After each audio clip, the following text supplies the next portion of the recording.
സിംഗിളായിട്ടുള്ള 5 പാട്ടുകൾ പാടുമെന്നാണ് സാറ് പറഞ്ഞേക്കുന്നത്. അത്രേ എനിക്കറിയത്തുള്ളൂ. അതല്ലാതെ കണ്ടപ്പോഴാണ് ഞാൻ എത്രയാണല്ലോ എനിക്ക് നിയമത്തിൻ്റെ അനുസരിച്ച് എനിക്ക് അതെനിക്ക് അനുവദിക്കാൻ എന്നെക്കൊണ്ട് സാധിക്കില്ലാത്ത കാര്യം എങ്ങനെയാണ് ഞാൻ അനുവദിക്കുന്നത്? ഞാൻ ഇൻസൾട്ട് ചെയ്യാൻ ശ്രമിച്ചിട്ടില്ല. ബഹുമാനം മാത്രമേ ഉള്ളൂ. അങ്ങനെ എന്തെങ്കിലും ജാസി ഗിബ്സ് സാറിന് അങ്ങനെ തോന്നിയിട്ടുണ്ടെങ്കിൽ എനിക്ക് റിഗ്രറ്റ് ഉണ്ട് എന്നാണ് എനിക്ക് പറയാനുള്ളത്. കോലഞ്ചേരി സെൻറ്റ് പീറ്റേഴ്സ് കോളേജിലെ കോളേജ് ഡേക്കിടെ ഗായകൻ ജാസി ഗിഫ്റ്റ് അപമാനിക്കപ്പെട്ടത് വലിയ വിവാദമായിരുന്നു. ഈ സംഭവത്തിൽ പ്രതികരിക്കുകയാണ് കോളേജ് പ്രിൻസിപ്പളായ ഡോക്ടർ ബിനൂജ ജോസഫ്. മാഡം, എന്താണ് കഴിഞ്ഞ ദിവസം സംഭവിച്ചത്? കഴിഞ്ഞ ദിവസം സംഭവിച്ചത് നമ്മുടെ 14-ാം തീയതി കോളേജ് ഡേ ഓർഗനൈസ് ചെയ്യാൻ തീരുമാനിച്ചിരുന്നു. അപ്പോൾ കോളേജ് ഡേയോടനുബന്ധിച്ച് ജാസി ഗിബ്സ് സാറിനെ ക്ഷണിക്കണം എന്നാണ് കുട്ടികൾ ആവശ്യപ്പെട്ടത്. അപ്പോൾ നമുക്ക് ഓൾറെഡി 2015 ഇറങ്ങിയ ഒരു ഓർഡറുണ്ട്. അത് CETയിൽ ഒരു ആക്സിഡൻറ്റ് കഴിഞ്ഞിട്ടുണ്ടായതാണ്. അത് അവരുടെ കോളേജ് ഡേയോടനുബന്ധിച്ചാണ് ആക്സിഡൻറ്റ് ഉണ്ടായത്. അതായത് കോളേജ് ക്യാമ്പസുകളിൽ എക്സ്റ്റേണൽ പ്രോഗ്രാംസ് സമ്മതിക്കില്ല. മ്യൂസിക് പെർഫോമൻസോ DJ പാർട്ടികളോ ഇതൊന്നും സമ്മതിക്കില്ല എന്നാണ് ഓർഡറുള്ളത്. ഹൈക്കോർട്ടും അത് കോട്ട് ചെയ്തിരിക്കുന്നതാണ്.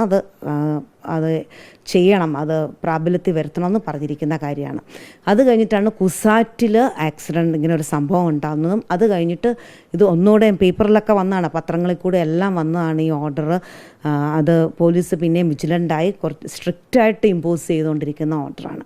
അപ്പം നമ്മളിങ്ങനെ ഒരു ലൈറ്റ് ആൻഡ് സൗണ്ട് വേണമെന്ന് പറഞ്ഞു. ഞാൻ പറഞ്ഞു അതിപ്പം ഞാൻ പോലീസിനോട് ചോദിക്കട്ടെ എന്നിട്ട് നടത്താൻ പറ്റുള്ളൂ എന്ന് പറഞ്ഞു. അന്ന് ചോദിച്ചപ്പോൾ പോലീസ് സ്റ്റേഷനിൽ നിന്ന് ഞാൻ ലാൻഡ് ലൈനിലാണ് വിളിച്ചത്. ഓക്കെ ചെയ്തു. ഞാൻ പറഞ്ഞു ജാസി ഗിബ്സ് സാറ് വരുന്നുണ്ടെന്ന് പറഞ്ഞപ്പോൾ കുട്ടികളോട് ഞാൻ പറഞ്ഞു, സാറ് ചീഫ് ഗസ്റ്റ് പ്രോഗ്രാമിൻ്റെ ഭാഗമായിട്ട് മാത്രമേ വരാൻ പാടുള്ളൂ. അന്നേരം സാറ് 5 പാട്ട് പാടുമെന്ന് പറഞ്ഞു. സാറ് മാത്രമേ സ്റ്റേജിൽ നിൽക്കാൻ പാടുള്ളൂ എന്ന് പറഞ്ഞു. സാറ് മാത്രമേ പാടാൻ പാടുള്ളൂ, കുട്ടികളത് കൺവേ ചെയ്തോളാം എന്ന് പറഞ്ഞു. ജാസി ഗിബ്സ് സാറ് സമ്മതിച്ചിട്ടുണ്ടെന്ന് പിന്നെ കുട്ടികൾ പറഞ്ഞു. അതനുസരിച്ചാണ് ഞാൻ പോലീസ് സ്റ്റേഷനിൽ വിളിച്ചതും. അവർ അങ്ങനെയാണെങ്കിൽ ഓക്കെ എന്ന് പറഞ്ഞു. പക്ഷേ പിന്നെ തലേദിവസം ലെറ്റർ കൊടുത്ത് വിട്ടപ്പോൾ അവർ സമ്മതിച്ചിട്ടില്ല. പ്രോഗ്രാം നടത്താൻ അങ്ങനെ ഇൻഡോർ സ്റ്റേഡിയത്തിൽ നടത്താൻ പറ്റില്ല. പിന്നെ അവസാനം കുട്ടികളും ചെന്ന് പറഞ്ഞു. എല്ലാം കഴിഞ്ഞപ്പോൾ അവർ പറഞ്ഞു ഞങ്ങളുടെ പെർമിഷൻ ഇല്ല, പിന്നെ ടീച്ചറിൻ്റെ റിസ്കിൽ വേണം നടത്തിക്കോളാൻ പറഞ്ഞു. എന്തെങ്കിലും സംഭവിച്ചു കഴിഞ്ഞാൽ ടീച്ചറാണ് ഉത്തരവാദി എന്ന് പറഞ്ഞു. അപ്പോൾ തലേദിവസം നമുക്ക് കുട്ടികളോട് അങ്ങനെ ഇനി നടത്താൻ പറ്റില്ലെന്ന് പറഞ്ഞു കഴിഞ്ഞാൽ അവരെല്ലാം ഓർഗനൈസ് ചെയ്ത് എല്ലാം കഴിഞ്ഞിട്ട് കുട്ടികളുടെ സൈഡിൽ നിന്ന് ഞാൻ ചിന്തിച്ച് കഴിഞ്ഞപ്പം എന്നാൽ ശരി എൻ്റെ റിസ്കിൽ അങ്ങ് നടത്തിയേക്കാമെന്ന് ഓർത്തു. അത് കുട്ടികളോട് പറഞ്ഞ് ഞാൻ എൻ്റെ റിസ്കിലാണ് നടത്തുന്നതെന്ന് പറഞ്ഞു. പിറ്റേ ദിവസം ജാസി ഗിബ്സ് സാർ ഇവിടെയാണ് വന്നത്. ഇവിടുന്ന് നമ്മൾ എല്ലാവരും കൂടെ ബഹുമാനത്തോടെ തന്നെ അങ്ങോട്ട് കൊണ്ടുവന്ന് വേദിയിലിരുത്തുകയാണ് ചെയ്ത. പ്രിൻസിപ്പളും ബാക്കി ടീച്ചേഴ്സും സ്റ്റുഡൻസും എല്ലാവരും ഉണ്ടായിരുന്നു. അർഹിക്കുന്ന എല്ലാ ബഹുമാനവും കൊടുത്താണ് അവിടെ കൊണ്ട് ഇരുത്തിയത്. അവിടെ കൊണ്ട് ഇരുത്തി നമ്മൾ പ്രോഗ്രാം, അതായത് ഒഫീഷ്യൽ പ്രോഗ്രാം ഉണ്ടല്ലോ, ഞാൻ സംസാരിച്ചു, സാറ് സംസാരിച്ചു, ടീച്ചേഴ്സ്, സൂപ്രണ്ട്, സ്റ്റുഡൻസും എല്ലാം സംസാരിച്ചു. പ്രോഗ്രാം ഇനോഗ്രേഷൻ കഴിഞ്ഞു. ഞങ്ങളോട് താവട്ടിരുന്നോളാൻ പറഞ്ഞു. താവട്ടിരുന്നു. സാറ് പാട്ട് പാടാൻ തുടങ്ങി. സാറ് കൂടെ 1-2 പേരുണ്ട്. വേറെ സാറിൻ്റെ അങ്ങനെ ഒരു ബാൻഡായിട്ടൊന്നും അല്ല വന്നേക്കുന്നത്. ഇവിടെ ലൈറ്റ് ആൻഡ് സൗണ്ട് അല്ല, ഇവിടെ അറേഞ്ച് ചെയ്തേക്കുന്നതാണല്ലോ. നമ്മൾ അവിശ്വസിക്കുന്നില്ല. സാറിനോട് സംസാരിക്കേണ്ട ആവശ്യം വന്നിട്ടില്ല. എല്ലാം കുട്ടികളുമായിട്ടാണ് ഇടപെടുന്നത്. കുട്ടികളാണ് അറേഞ്ച് ചെയ്തേക്കുന്നത്. അപ്പോൾ ഞാൻ കുട്ടികളങ്ങ് വിശ്വസിച്ചു. അത് കഴിഞ്ഞിട്ട് സംഭവിച്ചത് എന്താണെന്ന് വെച്ചാൽ സാർ ആദ്യത്തെ പാട്ട് തന്നെയാണ് പാടിയത്. രണ്ടാമത്തെ പാട്ട് സാറിൻ്റെ ഒപ്പം നിന്ന് വേറൊരാളും കൂടെ പാടുകയാണ്. അന്നേരം അതിൻ്റെ ഡയമെൻഷൻ മാറിക്കഴിഞ്ഞു. എക്സ്റ്റേണൽ മ്യൂസിക്കൽ പെർഫോമൻസായി. ഗസ്റ്റ് പാടുകയല്ല, ഗസ്റ്റിൻ്റെ കൂടെ ഒരാളും കൂടെ നിന്ന് ഇതനുസരിച്ച് തന്നെ ഒരേപോലെ രണ്ടുപേരും അങ്ങനെയാണ് മാറിയാണ് പാടുന്നത്. രണ്ടാമത്തെ പാട്ട് കഴിഞ്ഞ് ഞാൻ കുട്ടികളെ നോക്കി, കുട്ടികളെ കാണുന്നില്ല, സാറിനോടൊന്ന് പറയാനായിട്ട് ഞാൻ അന്നേരമാണ് സ്റ്റേജിൽ കയറി. സാറും അറിയണം, കുട്ടികളും അറിയണം. കുട്ടികൾ എന്നോട് പ്രോമിസ് ചെയ്താണ്. ഞാൻ കുട്ടികളോട് നേരത്തെ പറഞ്ഞതാണ്, എന്തെങ്കിലും ഒരു വയലേഷനോ ഇത് എൻ്റെ റിസ്കിൽ നടക്കുന്നതാണ്, എന്തെങ്കിലും കുട്ടികൾ തമ്മിലുള്ള ഒരു പ്രശ്നമോ ആ സമയത്ത് കയറി വരുവാണ്. അപ്പോൾ പോലീസ് കയറി വരുവാണ്. കുട്ടികൾ തമ്മിൽ എന്തെങ്കിലും അങ്ങനെ 2 പേര് പാടുമ്പോഴേക്കും അത് ഭയങ്കര ഒച്ചയും ബഹളമാണ്. എന്തെങ്കിലും അടിപിടി, പിള്ളേർ ഡാൻസ് കളിക്കാൻ തുടങ്ങി. അന്നേരം എനിക്ക് കുട്ടികളുടെ ഇടയിൽ അടിപിടി ഉണ്ടാകാൻ സാധ്യത അന്നേരം കൂടുതലാണ്. അന്നേരം ശരിക്കും പറഞ്ഞാൽ കോളേജിന് ഭയങ്കര ഒരു പ്രശ്നമാണ് ഉണ്ടാകാൻ പോകുന്നത്. അതുകൊണ്ടാണ് രണ്ടാമത്തെ പാട്ട് കഴിഞ്ഞിട്ട് ആ ഗ്യാപ്പിലാണ് ഞാൻ കയറിയത്. പക്ഷേ മൂന്നാമത്തെ ഒരു ഗ്യാപ്പില്ലാതെ അങ്ങനെ പാട്ട് തുടർന്നുകൊണ്ടേ ഇരിക്കുകയാണ്. അപ്പോൾ എനിക്ക് അതുകൊണ്ടാണ് ഞാൻ കയറി ചെന്ന്. സാറ് ഹമ്മിങ് തുടങ്ങിയായിരുന്നു. അപ്പോൾ മൈക്കൊന്ന് ചോദിച്ചു. സാറ് തന്നല്ല, തട്ടിപ്പറിക്കുകയോ ഒന്നും ചെയ്തിട്ടില്ല. സാർ അത് കേട്ടോണ്ട് അവിടെ നിൽക്കുകയും ചെയ്തു. ഞാൻ പറയുന്നത് കുട്ടികളോട് പറഞ്ഞു. കുട്ടികൾ പറഞ്ഞ പ്രോമിസ് തെറ്റിച്ചു. ഇവിടെ ഒരാളെ പാടാൻ പറ്റുള്ളൂ, ജാസി ഗിഫ്റ്റ് സാറ് മാത്രമേ പാടാൻ പാടുള്ളൂ എന്ന് ഞാൻ പറഞ്ഞതാണ്. ഇങ്ങനെ 2 പേര് പാടുമ്പോൾ അതൊരു എക്സ്റ്റേണൽ പെർഫോമൻസ് ആകും, അതെനിക്ക് അനുവദിക്കാൻ ബുദ്ധിമുട്ടുണ്ട്, ഇനി കണ്ടിന്യൂ ചെയ്യുന്ന കാര്യം ആലോചിച്ചിട്ട് ചെയ്യാമെന്ന് പറഞ്ഞു. എന്നിട്ട് ഞാൻ ബാക്കിലേക്ക് എന്നിട്ട് സാറിനോട് പറഞ്ഞു, ഇതാണ് നിയമം, ഒരാളെ പാടാൻ പാടുള്ളൂ. അപ്പോൾ സാറ് പറഞ്ഞു, അത് കുട്ടികൾ എന്നോട് കൺവേ ചെയ്തിട്ടില്ല, ഇത് ഞാൻ അറിഞ്ഞിട്ടില്ല, എനിക്ക് സിംഗിളായിട്ട് പാടാൻ ഞാൻ പ്രാക്ടീസ് ചെയ്തിട്ടില്ല, 2 പേരായിട്ട് എനിക്ക് പാടാൻ പറ്റുള്ളൂ. സാർ കൃത്യമായിട്ട് പറഞ്ഞ വാക്കുകളാണ്. 2 പേരായിട്ടാണ് സാറ് പാടാൻ വില്ലിങ്ങാണ്. പിന്നെ ഞാൻ പറഞ്ഞു, സാർ ഇൻസൾട്ടഡ് ആയിട്ടില്ല, അന്നേരം ഇൻസൾട്ടഡ് ആയിട്ടില്ല. അന്നേരം ഞാൻ പറഞ്ഞു, സാറേ എനിക്കത് അനുവദിക്കാൻ പറ്റില്ല, ഞാൻ സാറിന് തന്നെയാണ് പറയുന്നത്, ഒരാൾക്കേ പാടാൻ പറ്റുള്ളൂ, മറ്റത് എനിക്ക് അനുവദിക്കാൻ പറ്റില്ല, അതാണ് നിയമ ലംഘനം, എനിക്ക് ചെയ്യാൻ പറ്റില്ല എന്ന് പറഞ്ഞു. ഞാൻ ഒന്നുകൂടെ മൈക്കിൻ്റെ മുന്നിൽ വന്ന് കുട്ടികളെ അഭിസംബോധന ചെയ്തിട്ട് പറഞ്ഞു, നിയമങ്ങൾ ഒന്നുകൂടെ എല്ലാ കുട്ടികൾക്കും അറിയണമെന്നില്ലല്ലോ, ഈ കമ്മിറ്റി അംഗങ്ങൾക്കല്ലേ അറിയത്തുള്ളൂ, പറഞ്ഞത് ഞാൻ അവരോടാണല്ലോ. അപ്പോൾ ഞാൻ കുട്ടികളോടെല്ലാം അഭിസംബോധന ചെയ്തിട്ട് പറഞ്ഞു, ഇതാണ് സംഭവം, നിയമം ഇതാണ്, ഇത് ഗവൺമെൻറ്റും കോർട്ടും ഒക്കെ പറഞ്ഞിരിക്കുന്ന കാര്യമാണ്, ഇതനുസരിച്ച് സാറ് സിംഗിളായിട്ട് പാടുവാണെങ്കിൽ പരിപാടി മുന്നോട്ട് പൊക്കോട്ടെ എന്ന് പറഞ്ഞു.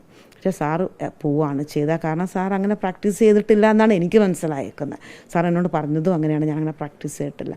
പക്ഷേ കുട്ടികൾ ഇതങ്ങനെ വൈറലാക്കി കഴിഞ്ഞപ്പോൾ സാറിൻ്റെ എന്താണെന്ന് എനിക്ക് സാറിന് ഇൻസൾട്ടഡ് ആയി എന്ന് സാറ് പറഞ്ഞപ്പോൾ ഞാനങ്ങനെ സാറിനെ ഇൻസൾട്ട് ചെയ്യാൻ ഉദ്ദേശിച്ചിട്ടില്ല. സാറിനെ ഏറ്റവും ബഹുമാനിക്കുന്ന ഒരാളാണ്, പാട്ടുകൾ ഇഷ്ടമുള്ള ഒരാളാണ്, പണ്ട് മുതലേ എല്ലാ പാട്ടുകാരെയും ഒരേപോലെ ബഹുമാനിക്കുന്ന ആളാണ്. സാറിന് അങ്ങനെ എന്തെങ്കിലും തോന്നിയിട്ടുണ്ടെങ്കിൽ എനിക്ക് റിഗ്രറ്റ് ഉണ്ട്, ഞാനങ്ങനെ ഉദ്ദേശിച്ചിട്ടില്ല. ഞാൻ നിയമത്തിൻ്റെ പക്ഷം ചേർന്ന് ഞാൻ സംസാരിച്ചത് മാത്രമേ ഉള്ളൂ. അദ്ദേഹം ഒരു പ്രശസ്തനായ ഗായകനാണ്. അദ്ദേഹത്തെ ഒരു മുഖ്യാതിഥിയായി ക്ഷണിക്കുമ്പോൾ സ്വാഭാവികമായി അദ്ദേഹത്തിൻ്റെ ഗാനങ്ങൾ തന്നെയായിരിക്കും ക്ഷണിക്കുന്നവരും പ്രതീക്ഷിച്ചിട്ടുണ്ടാവുക. അദ്ദേഹത്തിൻ്റെ ആ ഗാനത്തിൽ അദ്ദേഹത്തിനൊപ്പം പാടിയ ആൾ തന്നെയാണ് ഇവിടെയും പാടുന്നത്. സ്വാഭാവികമായിട്ടും ആ ഒരു പാട്ടിൻ്റെ കൂടെ ആവശ്യമാണ് മറ്റൊരാൾ കൂടി പാടേണ്ടത്. സ്വാഭാവികമായും അത്തരത്തിലൊരു സംഭവം ഉണ്ടാകുമ്പോൾ അത് സ്റ്റേജിൽ വെച്ച് തന്നെ അതിനെ തടയുമ്പോൾ സ്വാഭാവികമായും അപമാനിക്കപ്പെടുകയല്ലേ? അങ്ങനെ അപമാനിക്കാൻ ഉദ്ദേശിച്ചിട്ടില്ല, കുട്ടികളും കൂടെ അറിയണമെന്ന് ഓർത്തുകൊണ്ടാണ് ഞാൻ മൈക്കെടുത്തത്. കാരണം ഞാൻ അല്ലാതെ അടഞ്ഞു കഴിഞ്ഞാൽ കുട്ടികൾ അറിയാതെ പോകില്ല, ജാസി ഗിഫ്റ്റ് സാറും അത് അറിഞ്ഞിട്ടില്ലെങ്കിൽ അറിയണമെന്ന് ഉദ്ദേശിച്ചുകൊണ്ട് മാത്രമാണ്. സാറിന് എന്ത് പാട്ടാണ് പാടാൻ പോകുന്നത് ഞാൻ അറിഞ്ഞിട്ടില്ല, ഏതാണ് പാട്ട് പാടുന്നതെന്ന്. സിംഗിളായിട്ട് പാടുമെന്നാണ് കുട്ടികൾ എനിക്ക് ഉറപ്പ് തന്നേക്കുന്നത്. അപ്പോൾ സാറിൻ്റെ പാട്ടുകളാണോ വേറെ പാട്ടുകളാണോ പാടുന്നതെന്നും എനിക്കറിയാൻ മേല, അതൊന്നും എനിക്കറിയാവുന്ന കാര്യമല്ല. സിംഗിളായിട്ടുള്ള 5 പാട്ടുകൾ പാടുമെന്നാണ് സാറ് പറഞ്ഞേക്കുന്നത്, അത്ര എനിക്കറിയത്തുള്ളൂ. അതല്ലാതെ കണ്ടപ്പോഴാണ് ഞാൻ എത്രയാണല്ലോ എനിക്ക് നിയമത്തിൻ്റെ അനുസരിച്ച് എനിക്ക് അതെനിക്ക് അനുവദിക്കാൻ എന്നെക്കൊണ്ട് സാധിക്കില്ലാത്ത കാര്യം എങ്ങനെയാണ് ഞാൻ അനുവദിക്കുന്നത്? അതെനിക്ക് എവിടെയെങ്കിലും ഒന്ന് തടഞ്ഞേ പറ്റുള്ളൂ. കാരണം ഇനിയും കണ്ടിന്യൂ ചെയ്യുമ്പോൾ എനിക്ക് എന്താ ചെയ്യാൻ പറ്റുന്നത്? അതപ്പോൾ അവിടെ സ്റ്റോപ്പ് ചെയ്ത് സാറിനോടത് പറയാനേ പറ്റുള്ളൂ. ഇതിന് ശേഷം അദ്ദേഹവുമായി സംസാരിച്ചോ? ഈ കാര്യങ്ങൾ അദ്ദേഹവുമായി കമ്മ്യൂണിക്കേറ്റ് ചെയ്തോ? ഇല്ല, സാറുമായിട്ട് കമ്മ്യൂണിക്കേറ്റ്. അതിന് മുമ്പേ സാറ് പോസ്റ്റും ഒക്കെ ഇട്ട് കഴിഞ്ഞിരുന്നു, അത് സാർ ഇൻസൾട്ടഡ് ആയെന്നും പറഞ്ഞുകൊണ്ട്. അപ്പോൾ എനിക്കൊരു വിഷമം തോന്നി, എനിക്ക് സംസാരിക്കാൻ ബുദ്ധിമുട്ട് തോന്നി, കാരണം ഞാൻ അങ്ങനെ വിചാരിച്ചിട്ട് പോലും ഇല്ലാത്ത കാര്യമാണ്. ഇപ്പോൾ ഇന്നൊക്കെ ആയപ്പോഴാണ് ഞാൻ കുറച്ചും കൂടെ ഓക്കെ ആയത്. അപ്പോൾ അതുകൊണ്ടാണ് ഇപ്പോൾ ഇങ്ങനെ പറയുന്നത് ഞാൻ നിങ്ങളോട്. ഈ സമൂഹ മാധ്യമങ്ങളിൽ പലതരത്തിലുള്ള ചർച്ചകൾ നടക്കുന്നുണ്ട് മാഡത്തിൻ്റെ ഈ ഒരു നടപടിയെക്കുറിച്ച്, അതിനൊക്കെ എങ്ങനെയാണ് കാണുന്നത്? ഞാൻ സമൂഹ മാധ്യമങ്ങളൊന്നും ശ്രദ്ധിക്കാറില്ലാത്ത ആളാണ്, ഞാൻ ശ്രദ്ധിച്ചിട്ടുമില്ല. അപ്പോൾ 1-2 ആൾക്കാരൊക്കെ പറഞ്ഞ് കേട്ടിട്ടുണ്ട്. പക്ഷേ എനിക്ക് സപ്പോർട്ട് ഹോൾ കോളേജ് ടീച്ചേഴ്സിൻ്റെ നോൺ ടീച്ചിങ്ങിൻ്റെ മൊത്തം സമൂഹം എനിക്ക് സപ്പോർട്ടാണ്. അതുപോലെ മാനേജ്മെൻറ്റും എൻ്റെ സൈഡാണ്. കുറേയേറെ കുട്ടികളും എൻ്റെ സൈഡ് സപ്പോർട്ട് ചെയ്ത് എനിക്ക് എല്ലാ മെസ്സേജുകളും വിളിക്കുകയൊക്കെ ചെയ്തിട്ടുണ്ട്. ഒത്തിരിയേറെ കുട്ടികൾ എനിക്ക് സപ്പോർട്ടുണ്ട്, അതെനിക്ക് ഉറപ്പായിട്ടും പറയാൻ പറ്റും. ആ ഒരു കരുത്തിലാണ് ഞാനിവിടെ നിൽക്കുന്നത്. സാധാരണഗതിയിൽ മറ്റു കോളേജുകളിലൊക്കെ ഇതുപോലുള്ള പരിപാടികൾ നടക്കുമ്പോൾ ഇങ്ങനെ ഗസ്റ്റുകളും അവർക്കൊപ്പമുള്ള ആളുകളൊക്കെ പാടുന്നുണ്ട്. അതൊക്കെ ഈ വിദ്യാർത്ഥികളും കണ്ടിട്ടുണ്ടാകാം. അങ്ങനെയായിരിക്കില്ലേ സ്വാഭാവികമായി ഈ പരിപാടിയും സംഘടിപ്പിച്ചത്? അങ്ങനെയാണെങ്കിൽ തന്നെ ഈ പരിപാടി കഴിഞ്ഞിട്ട് അതിനെക്കുറിച്ച് വിദ്യാർത്ഥികളിൽ നിന്ന് വിശദീകരണം തേടുകയോ മറ്റ് നടപടിയിലേക്ക് കടക്കുകയോ ചെയ്യാമായിരുന്നില്ലേ? കാരണം ഒരു മുഖ്യാതിഥി വന്ന ഒരു ഗസ്റ്റിൻ്റെ മുമ്പിൽ വെച്ചാണ് ഗസ്റ്റിനെയാണ് അപമാനിക്കുന്നത്.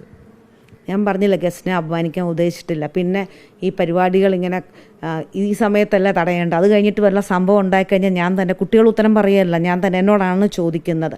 പിന്നെ വേറെ കോളേജുകളിൽ എനിക്ക് തോന്നുന്നില്ല ഇങ്ങനത്തെ പരിപാടികൾ ഇപ്പോൾ അനുവദനീയമല്ല. ആദിശങ്കര കാലടിയിൽ പോലീസിൽ നിന്ന് തടയുക ചെയ്തത്, രാജഗിരിയിൽ നടത്താൻ സമ്മതിച്ചിട്ടില്ല എന്നാണ് ഞാൻ കേട്ടത്. ആദിശങ്കറിലെ ടി വിയിലെല്ലാം ന്യൂസായിട്ട് വന്നതാണല്ലോ തടയുന്നതായിട്ട്. അപ്പോൾ ഇവിടെ ഇങ്ങനത്തെ പരിപാടികൾ ഇപ്പം നടക്കുന്നില്ല എന്നുള്ളതാണ്. ഒരാൾ ഗസ്റ്റ് പാടുന്നുണ്ടാവാം, പക്ഷേ അല്ലാതെ മ്യൂസിക്കൽ പെർഫോമൻസ് ഓപ്പൺ എയറിൽ നടത്താം. ഇവിടെ ഓപ്പൺ എയർ ഓപ്പൺ സ്റ്റേജൊന്നും ഇല്ല. ഇവിടെ ഇൻഡോർ സ്റ്റേഡിയം മാത്രമാണ് ഇവിടെ ഉള്ളത്. അപ്പോൾ ഇങ്ങനെ നടത്താൻ പറ്റുള്ളൂ നമുക്ക്. അന്നേരം നമുക്ക് റൂൾ അനുസരിച്ച് മാത്രമേ പോകാൻ ക്യാമ്പസിൻ്റെ അകത്ത് അനുവദനീയമല്ല. ഇപ്പോൾ അത് നടക്കുന്നില്ല. കുസാറ്റിലെ സംഭവം കഴിഞ്ഞിട്ട് അങ്ങനെ സംഭവങ്ങൾ നമ്മൾ ഓഡിറ്റോറിയത്തിൽ നടക്കുന്നില്ല. ഈ സംഘാടക സമിതിയിൽ സ്വാഭാവികമായും അധ്യാപകരും ഉണ്ടാകുമല്ലോ. അപ്പോൾ ഈ ഗസ്റ്റിനെ ക്ഷണിക്കുമ്പോൾ, ഗസ്റ്റുമായി സംസാരിക്കുമ്പോൾ ഈ അധ്യാപകരും ഈ കാര്യങ്ങൾ കമ്മ്യൂണിക്കേറ്റ് ചെയ്തിട്ടുണ്ടാവില്ലേ? അധ്യാപകരല്ല സംസാരിച്ച, അധ്യാപകരെ ഞാനെടുത്താണ് കമ്മിറ്റിയിൽ. കുട്ടികൾ അധ്യാപകരോടൊന്നും, ഞാൻ പല പ്രാവശ്യം കുട്ടികളോട് പറഞ്ഞു ഇത് അധ്യാപകരെ അറിയിക്കാത്ത എന്താണ്, കുട്ടികൾ കമ്മ്യൂണിക്കേറ്റ് ചെയ്യുന്നില്ല. ഓരോ സമയത്ത് അവർ ഓരോ എക്സ്ക്യൂസ് പറഞ്ഞുകൊണ്ടിരിക്കുകയാണ്. അവർ അഡ്വാൻസ് കൊടുക്കുമ്പം പോലും പറഞ്ഞിട്ടില്ല അധ്യാപക സമൂഹത്തോട്. അതുപോലെ കോളേജ് ഡേക്ക് പേരിട്ടപ്പോൾ പോലും അവർ അധ്യാപകരെ അറിയിച്ചിട്ടില്ല. എന്നിട്ട് പോലും ഞാൻ കുട്ടികളോട് ക്ഷമിച്ച് കുട്ടികളെ വിശ്വസിച്ച്, കുട്ടികൾ ഓരോ എക്സ്ക്യൂസ് പറയുമ്പോൾ നമ്മൾ വിശ്വസിക്കുകയാണ്. വിശ്വസിച്ച് ഞാൻ തലേദിവസം എൻ്റെ റിസ്കിൽ കുട്ടികളെ സപ്പോർട്ട് ചെയ്തതാണ്. ഇതിൽ ഈ കുട്ടികൾക്കെതിരെ മറ്റെന്തെങ്കിലും നടപടിയിലേക്ക് കടക്കുന്നുണ്ടോ കോളേജ്? കുട്ടികൾ അന്ന് സമരം ചെയ്തു. അത് കഴിഞ്ഞിട്ട് ഒരു കോംപ്രമൈസിലാണ്. പിറ്റേ ദിവസം കുട്ടികളുടെ പ്രോഗ്രാം മാത്രം നടത്തിക്കൊണ്ട് കോളേജ് ഡേ കണ്ടിന്യൂ ചെയ്യാൻ തീരുമാനിച്ചു. ഇന്നലെ കോളേജ് ഡേ ഉച്ചവരെ ഒരു കുഴപ്പമില്ലാതെ നടന്ന് തീർക്കുവാണ്. ഉച്ചയ്ക്ക് 2 മണിക്കത് തീർക്കുകയും ചെയ്തു. ജാസി ഗിഫ്റ്റിനോട് എന്താണ് പറയാനുള്ളത് മാഡത്തിന്? ഞാൻ ഓൾറെഡി പറഞ്ഞല്ലോ, ഞാൻ ഇൻസൾട്ട് ചെയ്യാൻ ശ്രമിച്ചിട്ടില്ല. ബഹുമാനം മാത്രമേ ഉള്ളൂ. അങ്ങനെ എന്തെങ്കിലും ജാസി ഗിഫ്റ്റ് സാറിന് അങ്ങനെ തോന്നിയിട്ടുണ്ടെങ്കിൽ എനിക്ക് റിഗ്രറ്റ് ഉണ്ട് എന്നാണ് എനിക്ക് പറയാനുള്ളത്. ഈ സംഭവത്തിൽ തനിക്ക് റിഗ്രറ്റ് ഉണ്ട്, അങ്ങനെ അപമാനിക്കപ്പെട്ടു എന്ന് തോന്നുന്നുണ്ടെങ്കിൽ അതിൽ ക്ഷമ ചോദിക്കുന്നു എന്ന് തന്നെയാണ് ഈ കോളേജ് പ്രിൻസിപ്പളായ ഡോക്ടർ ബിനൂജ ജോസഫ് പറയുന്നത്. ചട്ടങ്ങളനുസരിച്ചാണ് ഈ താൻ നടപടിയെടുത്തത് എന്നും പ്രിൻസിപ്പൽ പറയുന്നു. വീഡിയോ ജേർണലിസ്റ്റ് യൂസഫിനൊപ്പം reporter Arjun Mattannur, in reporter, Kochi.